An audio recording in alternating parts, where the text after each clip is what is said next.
مشکلی نداره و برمیگرده.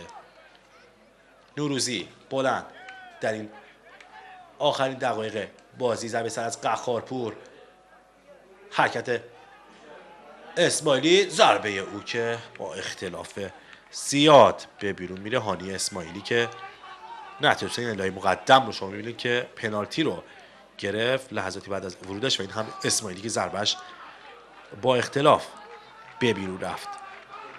اشتباهی داشت میکرد بازیکن این تیم.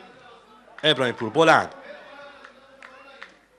ضربه سر، فرصت هست برای بازیکن تیم سایپا.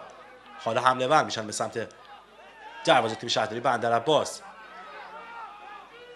بینگ بای توپ چه میکنن؟ موقعیت سان قرار میگیره، حالا این کار انجام میده برای بازیکن این تیم اسماعیلی. اعتراض دارن، میگن توپ خورده به دست مدافع تیم شهرداری بندرعباس. هزار جریبی، اسماعیلی همه اعتراض میکنن. این سانتی است که انجام شد. اسماعیلی ضربهشو میزنه، یاد مشخص نبود که چه شده، اما حال کورنر میزنن بازیکن تیم سایپا و بندرعباسی‌ها توپ رو برمیگردونن. ابراهیم پور برای عماد قاسمی بلند توپ رو میفرسته.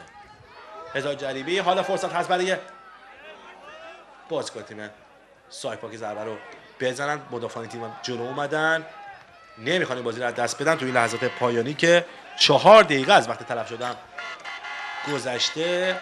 کورنر بر تیم سایپا در وقت اضافه بیشتر از کل زمان بازی وقت کورنر گرفته تیم سایپا. ببینید که با این توپ چه خواهند کرد. حالا طاهری فرصت هست برای تیم ضربه سر رو بزنن، این کارو انجام میدن. فرصت هست، حالا قهارپور و گل برای تیم سایپا. دروازه رو باز میکنه تیم سایپا، تو لحظات بعیدی هم گل میزنه. گل برای این تیم و هانی اسماعیلی گل دوم و پیروزی بخش تیم سایپا شمال قائمشهر رو وارد دروازه میکنه. عجیب توی لحظات وقت اضافی جلو اومده بودن.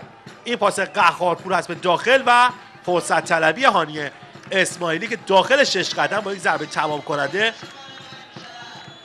ضربه نهایی تیر خلاص رو میزنه و شادی که به اردوی تیم سایپا میاد. حالا روند موفقیت‌های سایپا ادامه پیدا میکنه و سومین برد در 4 بازی اخیر 13 امتیازی میشه. اصلا توپ یه لحظه به دست مکی شریفی برخورد کرده بود، اینجا پاسی که داده میشه و هانی اسماعیلی کار رو تمام میکنه.